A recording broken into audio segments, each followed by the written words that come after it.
का करे जा देखा देबो, मम्मी के तोरा बजा लेबो। हे के शर्मा गेल की फोन कट गेलो, मम्मी आब गेलो की गए, मम्मी आब गेलो की गए, मेर खा ले लगी। बात सुन ले हमर ध्यान लगा के, कह रहल छियो अनुमान लगा के। लागे छ तू रात खेला हमार, सुत रहने झंडू बाम लगा के। गए अलार्म लगा के, सोना हमर सोना।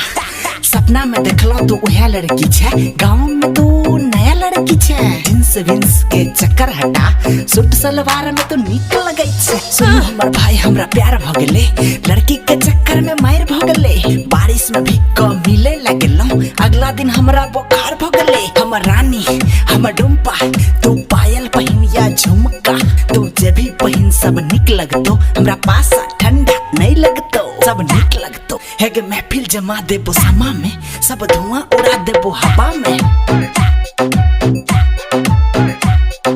धुआं उड़ा देबो हवा में।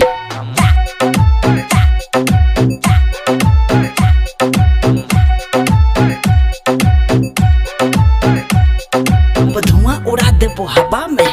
बर्थडे में हम तोरा विश करबो, दूर नहीं जो तोरा मिस करबो। हमरा कोरोना के डर नहीं छे, भ जाओ कोरोना तैयो किस करबो।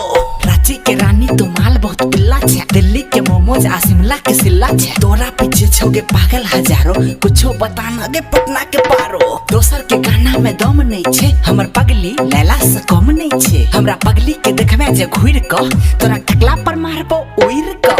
तोरा सोना कहबो, तोरा जान कहबो, तोरा रानी कहबो, तोरा चांद कहबो, तोरा से शादी करबो सीना तहन कहबो। सोना हमर जान छकी, बनारस के मीठा पान छकी।